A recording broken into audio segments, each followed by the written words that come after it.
Welcome to the 2015 Candidates Forum, sponsored by the Wallingford Community Women. I'm Jean McFarland, the program moderator. This segment features 6 of the 12 candidates running for Board of Education. The first part of the program will consist of questions asked of the candidates by members of the local media, including the New Haven Register and the Record Journal, and students from Mark T. Sheehan High School. The second part will allow each candidate to make a closing statement. During the question and answer portion of the program, each candidate will have 2 minutes to respond to a question.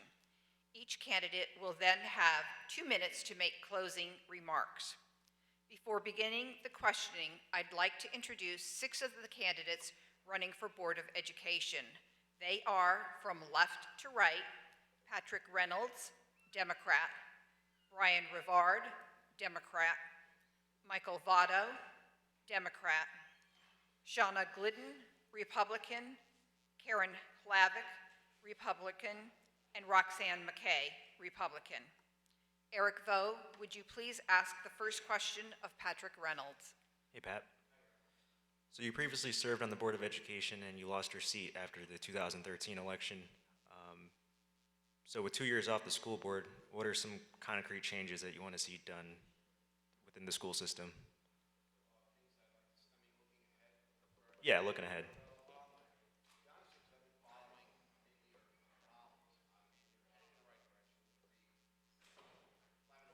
Complex, all-day kindergarten. Probably one of too loud. Probably the area that I'm really concerned with, and mainly as a college professor, is I'm seeing, and it's almost alarming now. So many of our young people are lacking in, let's say, work ethic and accountability. I'd love to be able to work with with the students, parents, teachers, and try to get that what I call like old school mentality back. Like I said, I don't know if that's it's something that I would look into, but continuing the strategic plan, and like I said, the project's already on the table, obviously see them to completion. Kate Sabo, would you please ask a question of Brian Rivard? Hi, Mr. Rivard. How you doing, Kate? Good. Project graduation is a really important event in Wallingford. What would you do to further improve the organization and execution of project graduation? Good question. I would say project graduation is something that is important to everyone, and I think there are lots of events that are supported by various groups here. I don't think I have a specific change that I would offer to it. As a board member, I would absolutely support the continuation of it, and I think, like you mentioned, it's really important for everyone. Thank you. Leah Sauce, would you please ask your question of Michael Votto? Hi, Mr. Votto. Hello. My question for you is, how do you think testing can be handled in a different manner? We're flooded with so many standardized tests.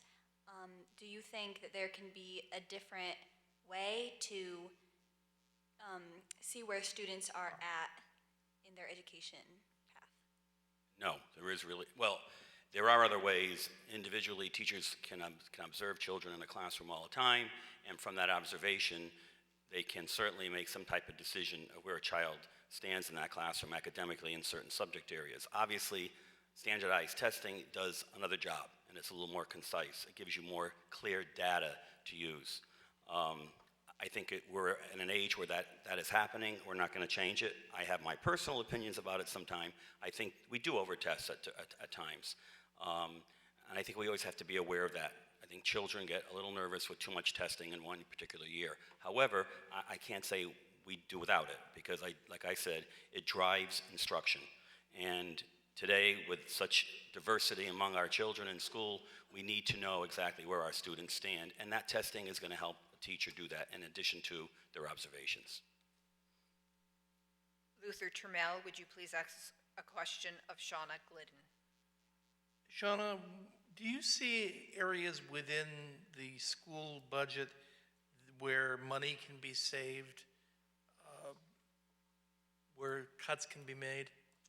Well, without having really looked at the working budget, I can't say exactly where I would make cuts, but I would like to believe that given my education and having taken many budgeting courses to get my master's degree, that there are going to be places that I'm going to be able to find ways to save money within the school system. So yes, not specifically, but yes, I believe that there are ways to save money. Eric Vo, would you please ask a question of Karen Hlavik? Hey, Karen. Hello, Eric. What are your thoughts on students reading certain books that might have questionable offensive material, whether it's profanity, sexual themes, or violence portrayed in them? I mean, do you find that they can be valuable within the classroom?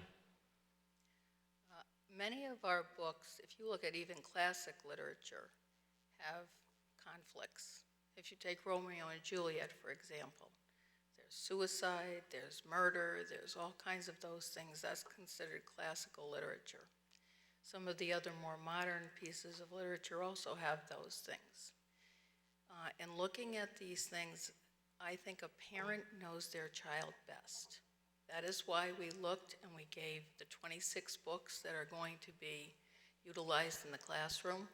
We insisted that they have a synopsis so parents can understand what generally the book is about. If they have a concern, they can go to the teacher and they can ask that their child read something else. Kate Sabo? I just had one more other point.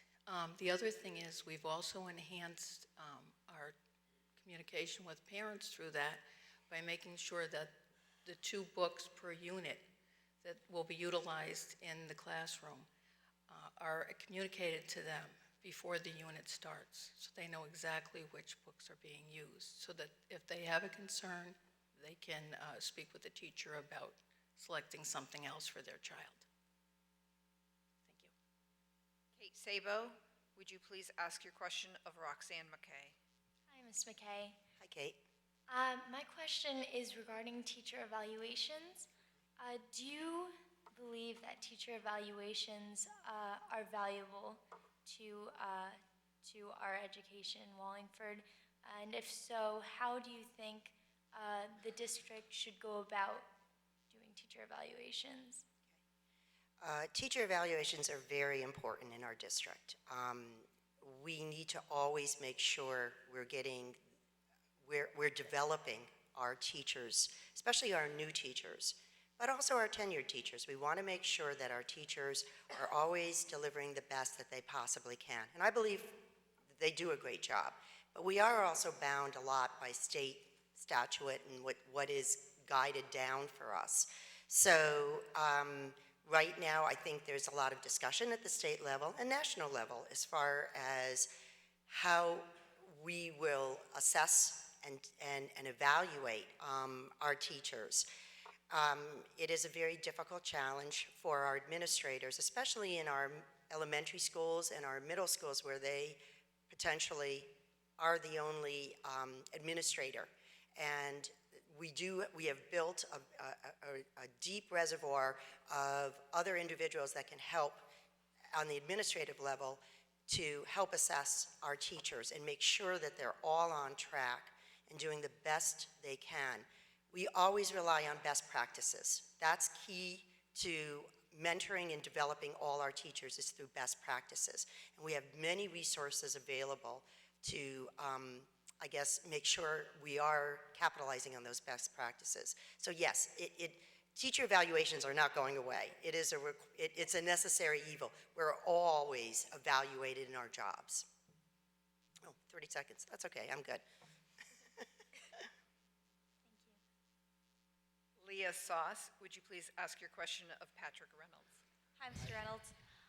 There's been a lot of talk between students and some communication between teachers, especially math teachers, about what we're being taught in the classroom, specifically in our math classes. Do you believe that all topics being taught after geometry are necessary for students after school? Should it be required that students take pre-calc and calculus if they're not going to go into a field that doesn't involve that? Coming from a former student at Lyman Hall where I took senior math, like at the end of the year was how many fingers, how many fingers, how many fingers, that was it, we were done. To go into grad school, going up to Calculus 3, differential equations, partial differential equations, I think the more you expose students to the higher math, the better they're going to be. And not just, and you have to go through a course like that, it's the mindset, it's the development of certain skills that are applicable into other areas. Now, having said that, I can see how in your position, would you just tell you, I'm going to have to take Calculus 3? No. But there are some, something beyond geometry or algebra 1, there's algebra 2. But I personally feel that if you're a college-bound student, pre-calc wouldn't be, that would be good on your resume. It would really help you when you get into college math. Did I answer your question? Okay, thank you. Luther Trammell, would you please ask a question of Brian Rivard? Good evening, Brian. Evening, Luther. Do you feel the school board and the district's administration adequately handled the efforts to remove the book, The Perks of Being a Wallflower, from the curriculum? Yeah, this is controversial topic. Obviously, it's gotten a lot of discussion, and I think that's a good thing. I'm a firm believer in open debate, and I believe everybody's passionate about things, especially in our schools. My view on this book, I'm going to take it back to some of my personal experience. I grew up in a small town. I'll say a opportunity for kind of a narrow focus in my life. Had some difficult situations myself that I personally dealt with. I was fortunate to have great educators who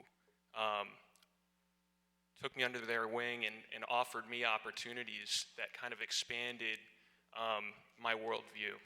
And I won't get into specifics, but the reality is some of the situations in that book kids deal with. In the end, as a board member, I think we need to leave that level of curriculum development with the teachers. However, my worldview is that if we can show different perspectives in a safe environment, that's a good thing. Eric Vo, will you please ask a question of Michael Votto? Hey, Mr. Votto. How you doing, Eric? Good. So area towns are going through some renovations. Southington just recently did their middle schools. Meriden doing their high schools.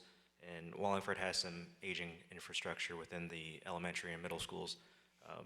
You're, I believe, the longest serving board member right now. Do you think the elementary and middle schools need to be renovated? Oh, boy. I was also on the school renovation committee back starting in '99. I believe it ended in 2006 or 8. So we did do a lot of things back then, but we knew going into that it was never going to fix all the problems. It addressed some of the major things like poor quality of air, asbestos, things like that, and even some aesthetic things from the outside. I mean, there's a big difference in Rock Hill and Highland, for instance, when you go there. Now you know where the front door is, you know where the driveway is, the sidewalk. So we did make some improvements. Is there still room for improvement? Most definitely. Our schools are old. I do not like the rooms at Moran and DAG. I think they're much too small and crowded. I would go crazy teaching in one of those classrooms, but again, we have budget constraints. We have to prioritize first what's most important for our students. Is an environment, as long as it's safe and clean, which I think they are. I think that was what that large renovation project did address. And now I think we have to look a little further. One of the biggest things we just talked about last night were the temporary classrooms over at Cook Hill. They serve a fantastic need. It's the preschool program. And it's an excellent program. The rooms were beautiful at one time, but they're old and they're falling apart. Dr. Menzo and I always have this discussion. I like the inside, I like what they look like, but the bottoms are falling out. Eventually they're gonna need to be fixed or removed. So yes, there's always something on the burner that needs to be done. I think it's a matter of prioritizing which things are the most serious or safe, a problem with safety that have to be dealt with first. And we are working on that, little by little. Kate Sabo, would you please ask a question of Shauna Glidden? Hi. question is regarding foreign language classes. Right now, at both high schools, the foreign language requirement is 2 years. Do you believe that this requirement should be bigger or stay the same or get smaller? And also, how would you go about improving the language curriculum in general? Well, that's a great question, and I took 8 years of Spanish. I started in, I think, 5th grade, and I took 2 years in college, and I still don't speak fluent Spanish. I did at one point, but you really need to use it regularly. So I would strongly support continuing language studies for high school seniors, and actually, the younger we can start children in learning a foreign language, the more likely they are, first of all, to be able to retain it, and second of all, to learn languages later on in life. I think for me, starting so late in life, and I know 5th grade's not really that late when you look at it from my age now, but it really prevented me the ability to absorb and retain learning a foreign language. When I was in college, we used Rosetta Stone. I really like that program. I know that they have grants available to school systems. It's something that I would like to look into because it's a program that I find teaches in a more natural way that people learn languages. So, yeah, I hope that answered. Leah Sauce, would you please ask a question of Karen Hlavik? Hi, how are you? Leah, I'm just fine, thank you. My question for you is regarding the school lunches in our schools. I spoke with a few of my friends, and it was a big thing about why is quality going down and price going up. And in addition to that, would you consider looking into bringing in food chains like Subway or Domino's? I know that was talked about last year, but what are your opinions on those things? We did pilot some lunches with Subway and Domino's. Some were popular, some weren't. With regard to looking at our nutrition, we do have to comply with federal regulations which address whole grains, limited sodium, limited fat, limited sugar. So I have been sitting on a committee with Mrs. Wong, who is our food service director, and we are trying to address these issues through that committee to make sure that what the students are getting meets that criteria, but it also is appealing to them and a big enough portion for them and enough of a variety for them.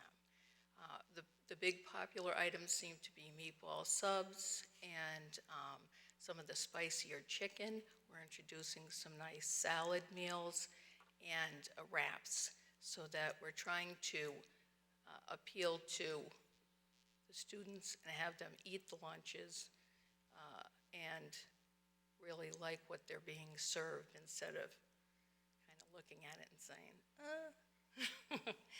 Thanks. Luther Turmel, would you please ask a question of Roxanne McKay? Good evening, Roxanne. Hi, Luther. How are you tonight? Pretty good.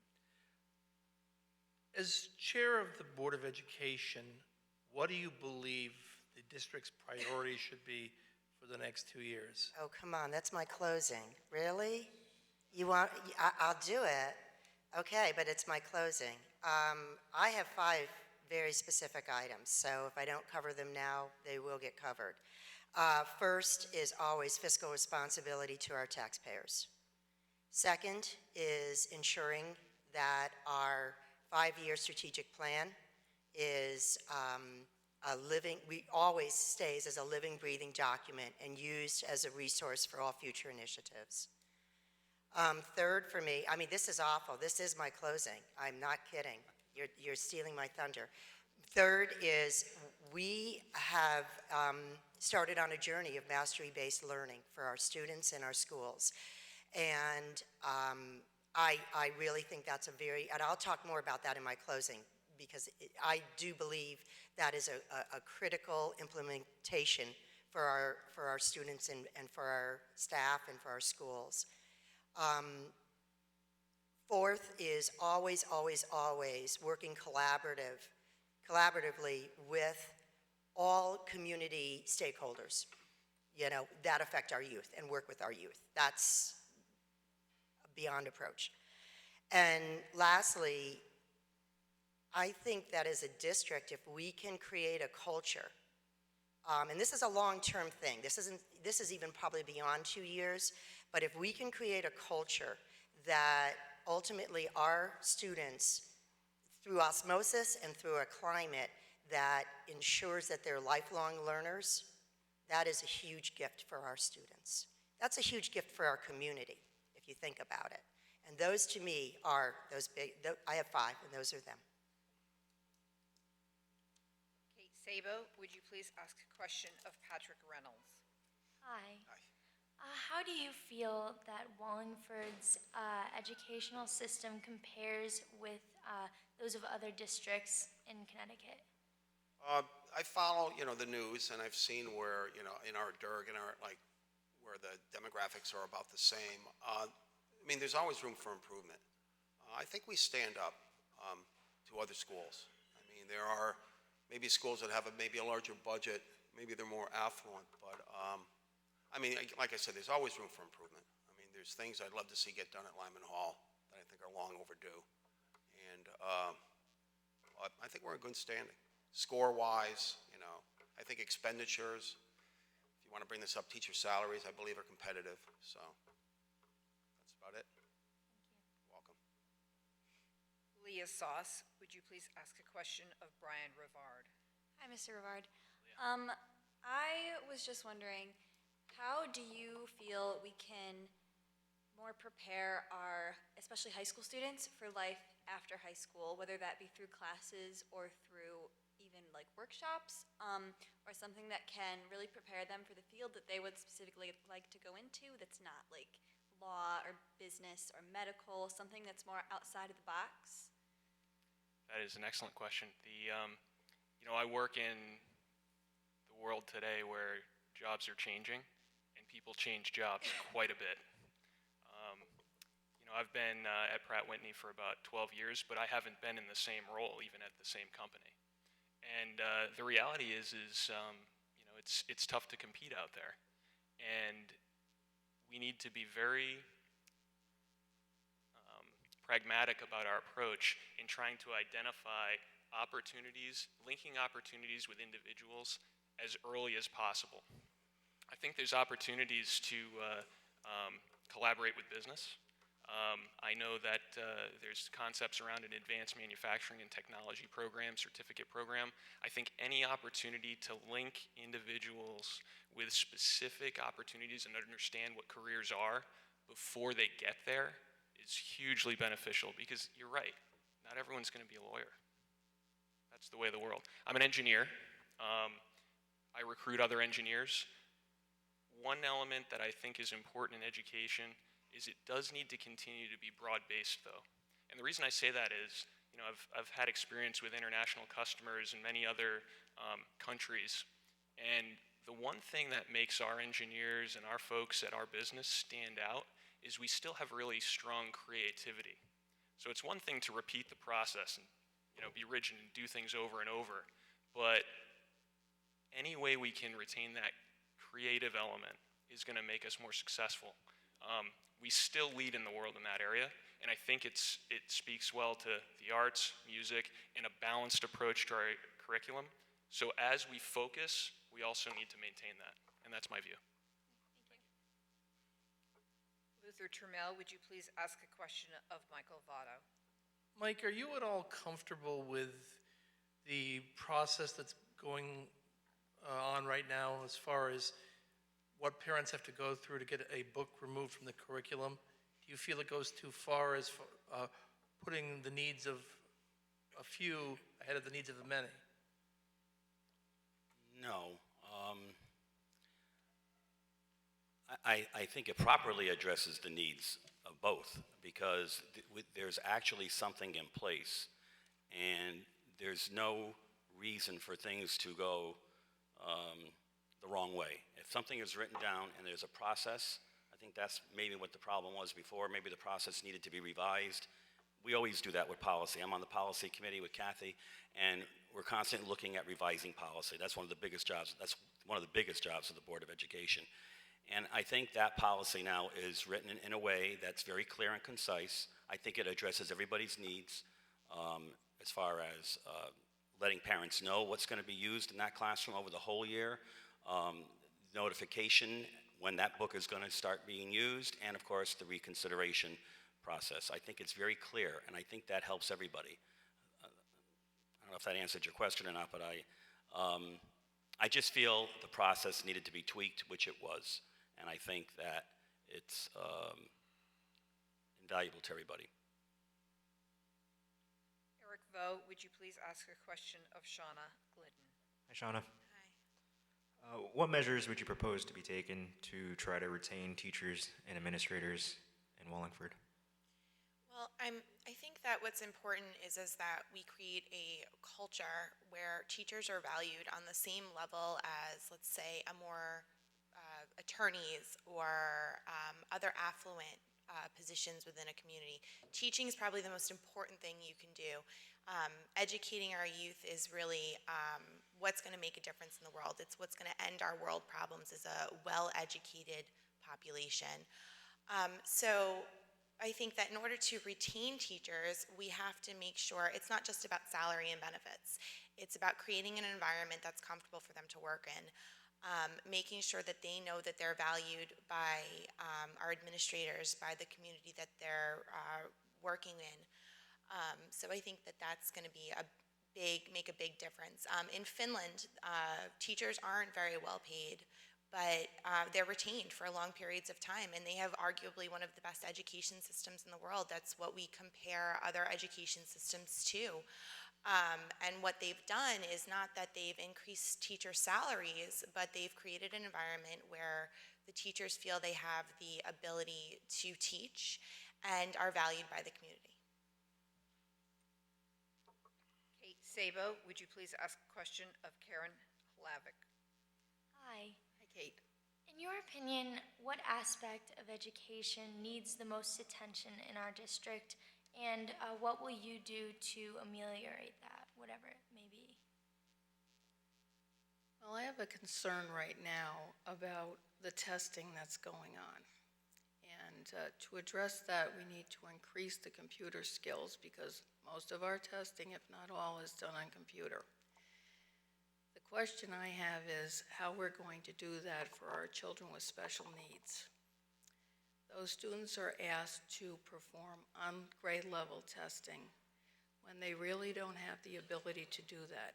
Furthermore, some of those students don't have the fine motor skills to run a computer. So that's a real concern for me. I have a child that went through the school system, got an education that was excellent, but we need to tailor what we're teaching to the students' needs and their capabilities. So that's one concern I have with regard to what we should be doing.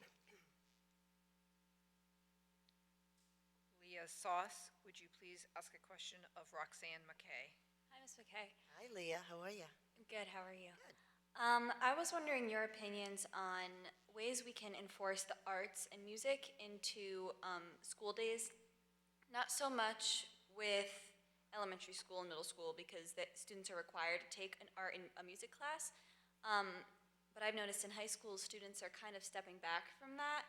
And as a student, a part of the Sheehan Marching Band, I've been involved in this great environment of music and friendship, and sounds cheesy, but it's amazing.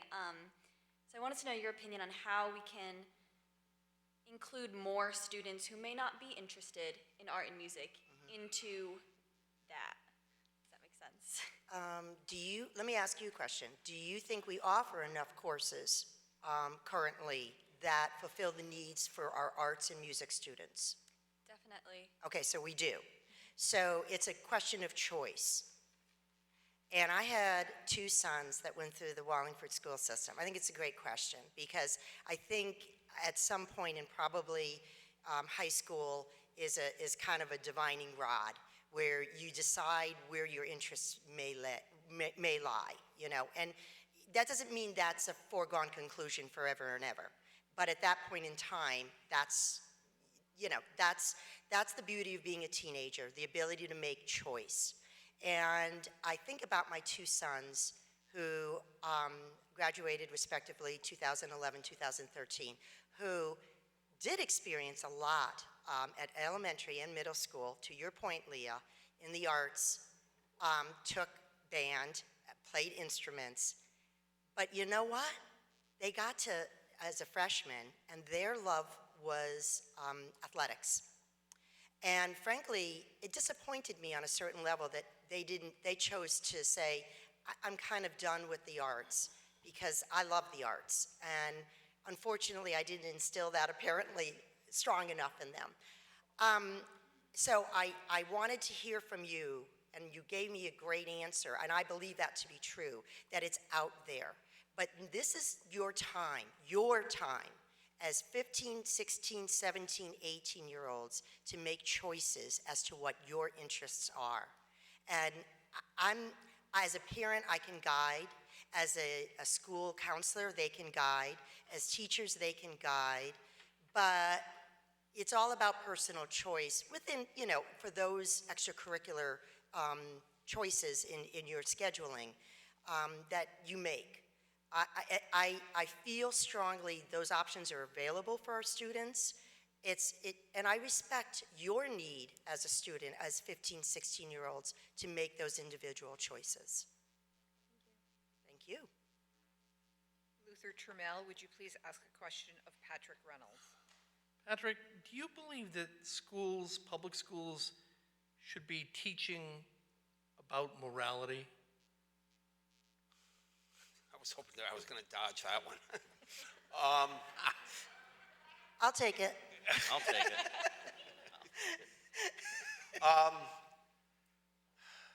You know, I was a product of the 60s and 70s, you know, especially the early 70s. But then I'm also old school. I grew up with, you know, Depression-era parents. And yes, I mean, there's children should be taught right or wrong. I mean, just almost every faith, you know, on this planet. I mean, there's basic things, respect for other people. But I'm not quite sure what you mean by morality. Are we talking about, like, screening the material that, you know, I assume that's what you mean?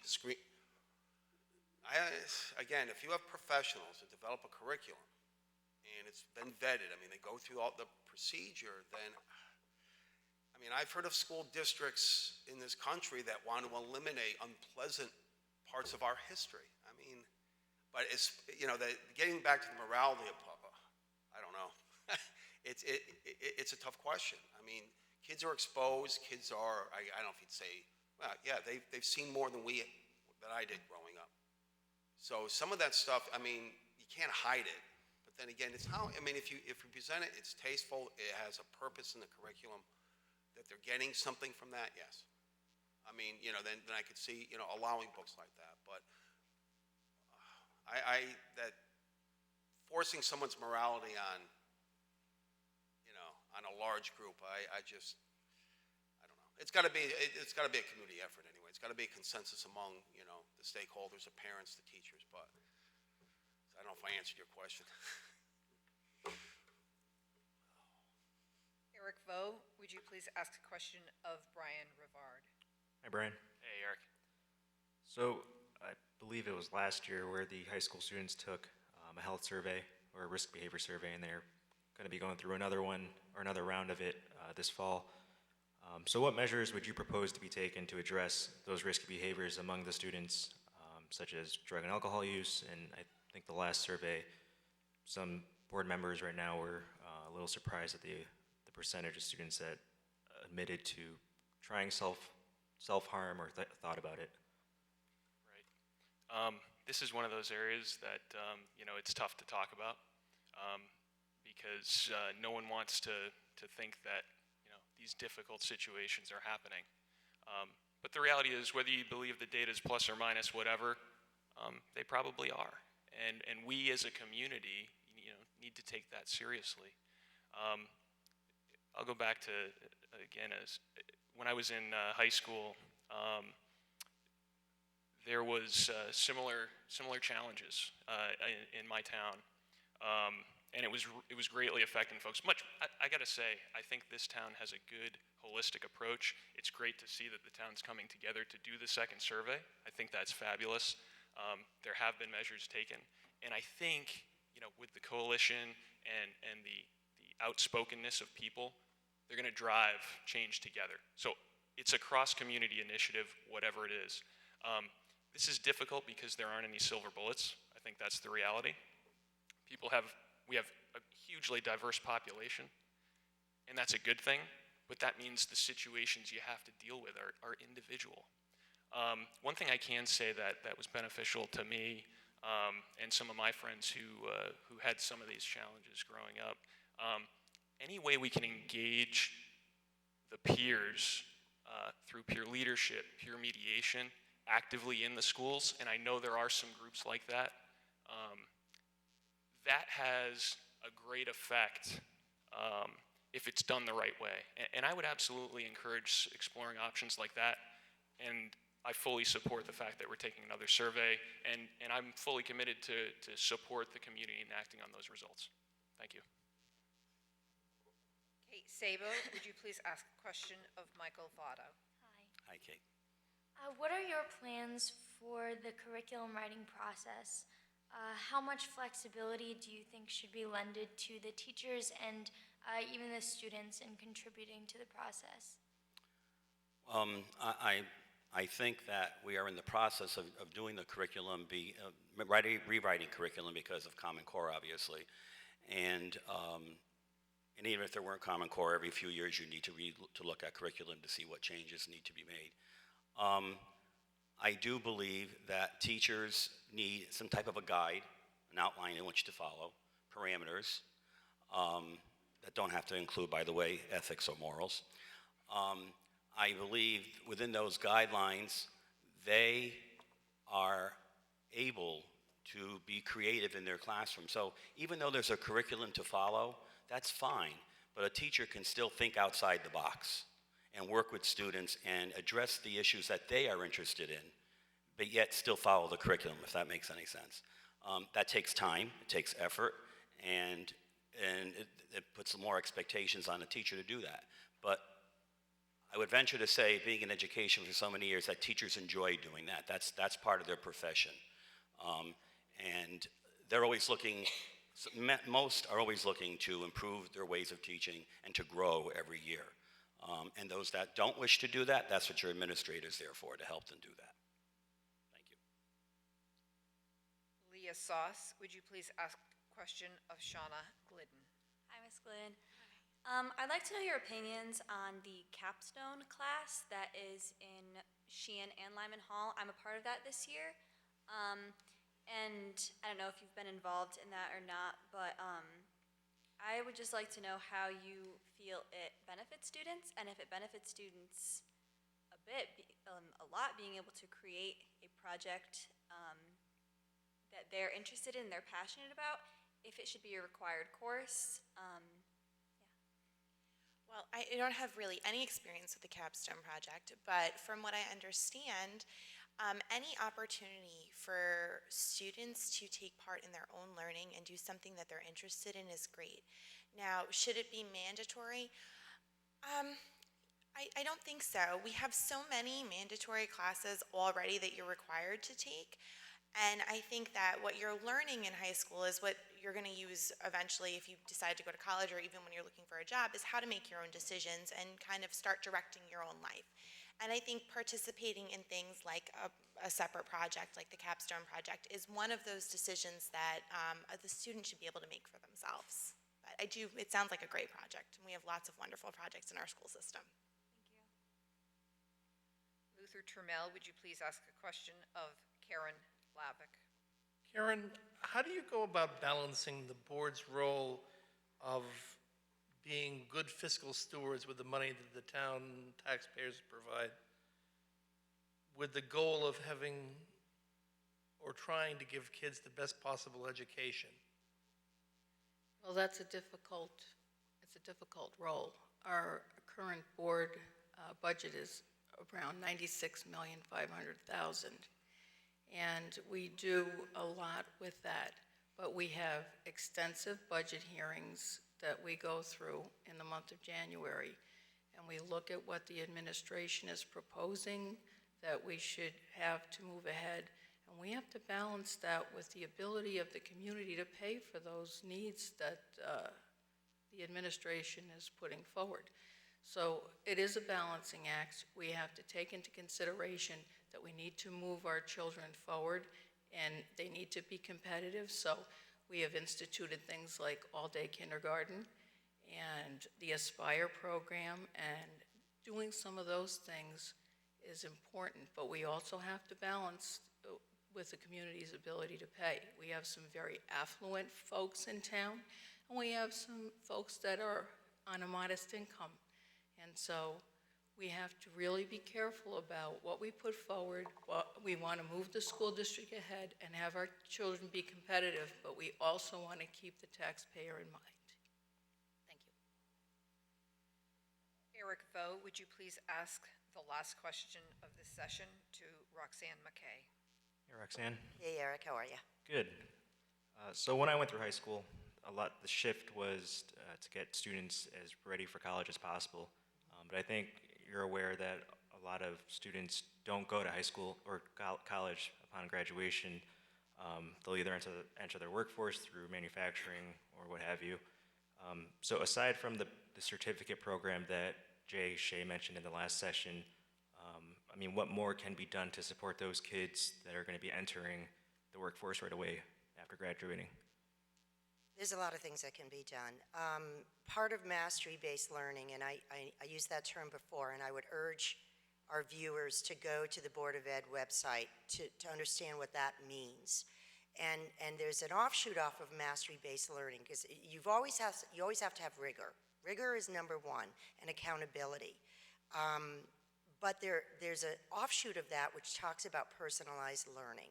And we, as a board, need to make sure our students are prepared for a 21st century world, whatever that means, whether it means going to college, going into the military, going right into the workforce. There's a variety of things that they could do, but we need to prepare them for whatever's their next steps after high school. So that's critical.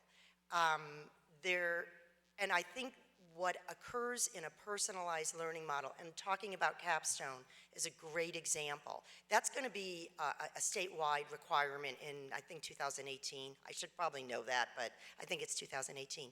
But the point is, we need to make sure our students are taking responsibility of their education. It isn't just about spoon feeding our kids. The old model of a student sitting in a classroom and just being spoon fed and told, you need to learn this, so just do it, it's gone. It's gone. It's about a student taking responsibility for their piece of learning, whatever that means, and so that they're ready for whatever is their next step after high school. That's the true definition of a successful high school student, post-high school student. It isn't just about getting A's, B's, or C's, or whatever during high school, but we need to make sure that they're prepared for whatever is what their vision is for their next steps. So in order to have that vision, they have to own it. And I really feel strongly that personalized model makes everybody accountable, families, students, and teachers. Thank you. That concludes the question and answer portion of the program. Each candidate will now have 2 minutes to make a closing statement.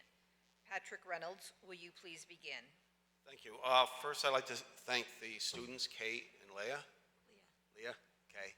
Eric, Luther, and definitely the WCW for hosting this event.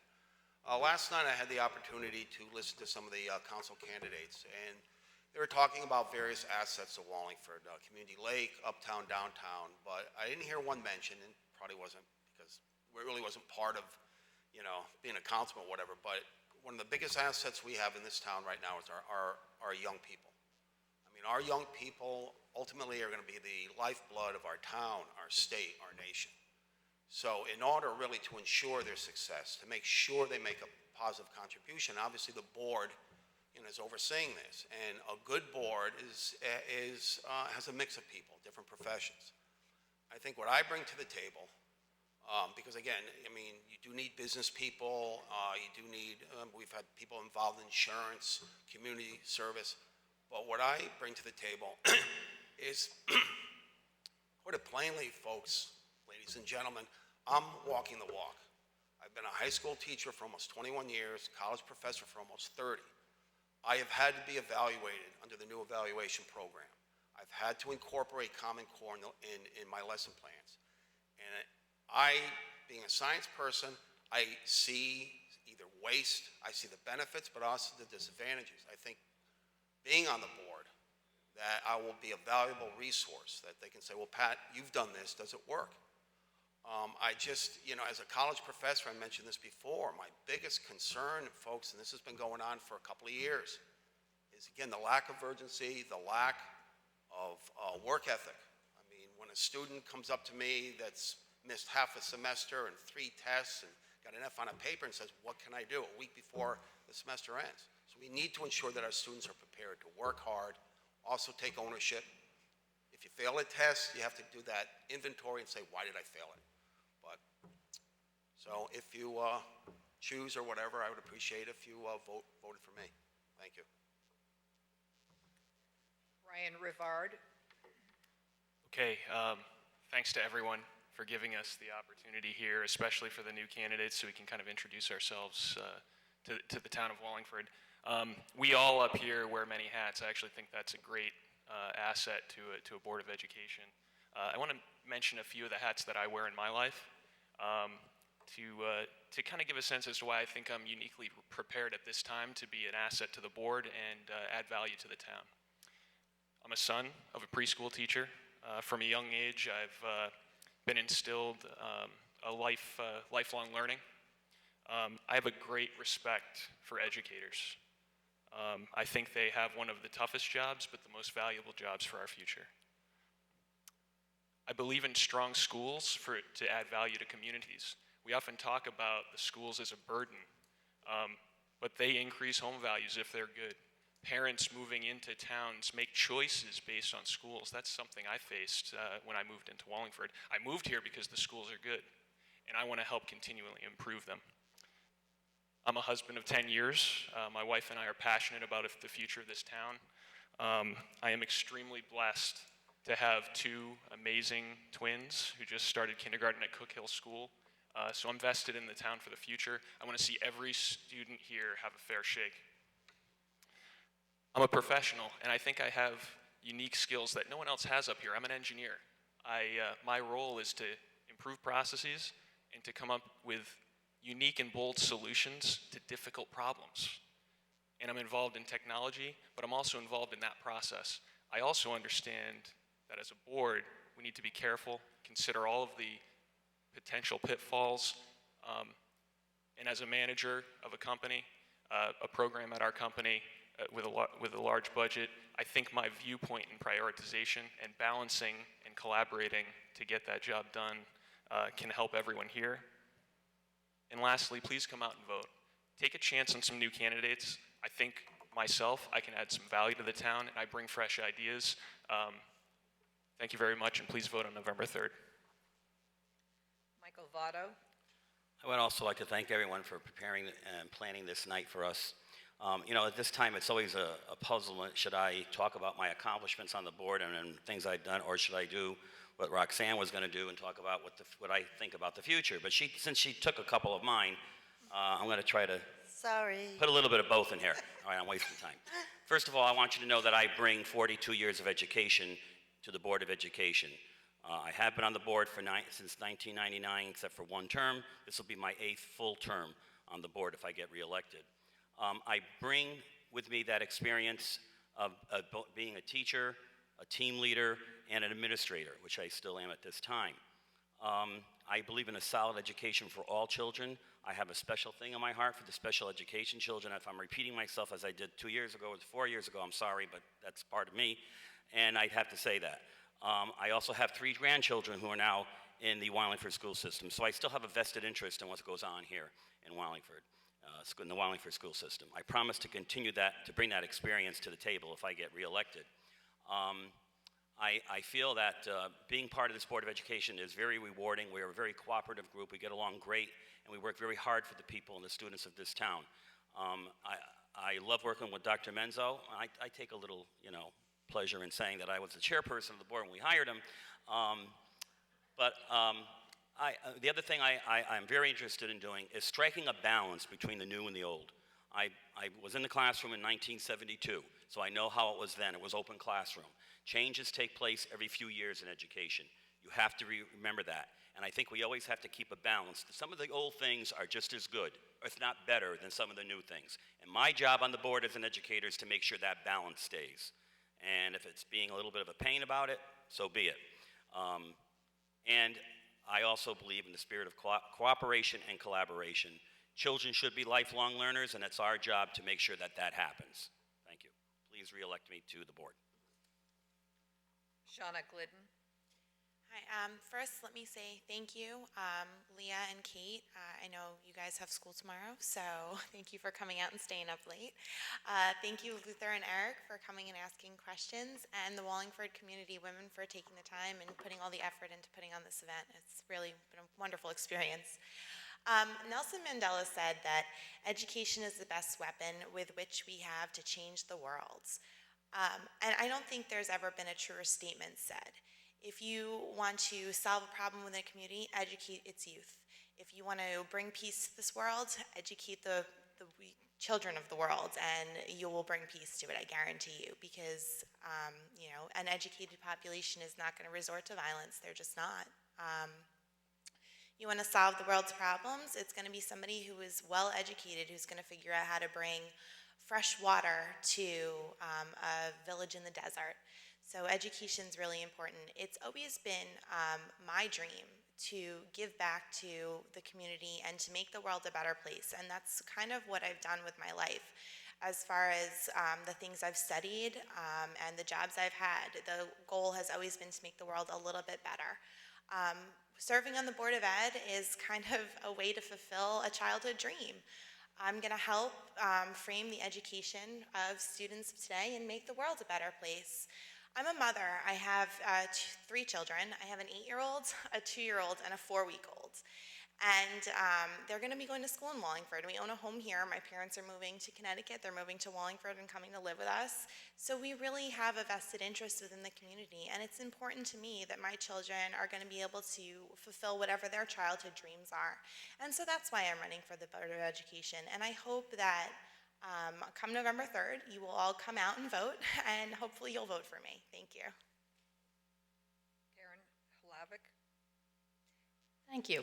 I wanted to thank the Wallingford Community Women for this opportunity to speak to the voters of Wallingford and all the participants, Luther, Leah, Kate, Eric, and my fellow candidates. I have been privileged to have served on the Wallingford Board of Education for 11 years. During that time, many exciting programs have been initiated. Recently, all-day kindergarten, mastery-based learning, personalized learning. All of my children have been educated through the Wallingford Public Schools. They have received an excellent education. 2 of my children are now educators themselves in public school settings.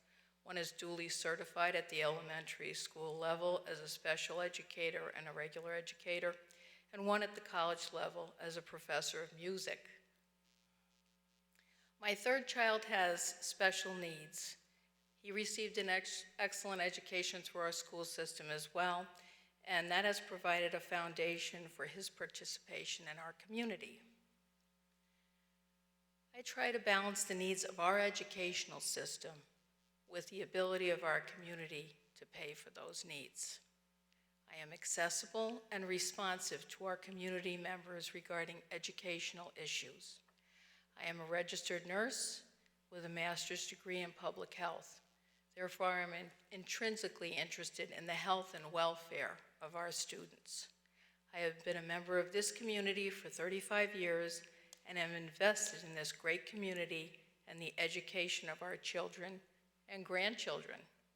I humbly ask for your support on Election Day. Roxanne McKay. Okay, thank you. I'd first want to thank the Wallingford Community Women for sponsoring this very important forum. Leah, Kate, I am so proud of you two. Eric, Luther, it's your job, but you two, phenomenal, phenomenal. Great questions. I also want to thank my family, and especially my husband, Doug. You know, without his support, I couldn't commit at the level I do commit for Board of Ed.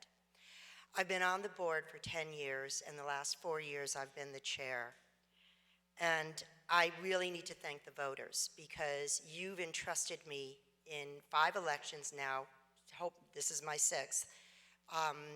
You've supported me, and I'm asking you once again to support and vote for me. And hopefully I will not disappoint.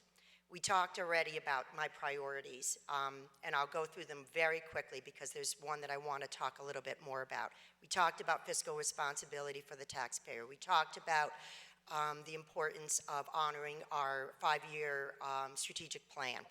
I want to talk more about mastery-based learning. That, to me, is the ticket. That, first off, again, go to the Wallingford Board of Ed website to get educated about mastery-based learning and the importance it plays in our schools and for our students. But I truly believe that is the ticket that's going to get us closer to our ultimate goal of Wallingford 100. Wallingford 100 is 100% graduation and 100% success for all our students after high school.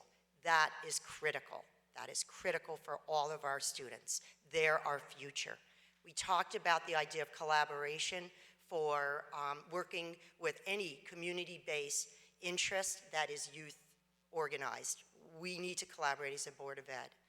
And of course, lastly, my long-term vision, which if we can encourage all our students and create a district that has a climate that is based on lifelong learners, we will always, always give the greatest gift to our students and our community through that mission. So I want to say thank you for the joy I've had working with other board members, my fellow board members, but especially with Dr. Menzo and his staff. It's been a pleasure. Thank you. Thank you. This concludes Part 2 of the 2015 Board of Education Candidates Forum. On behalf of the Wallingford Community Women, I thank you for watching and remind you to please vote on November 3rd.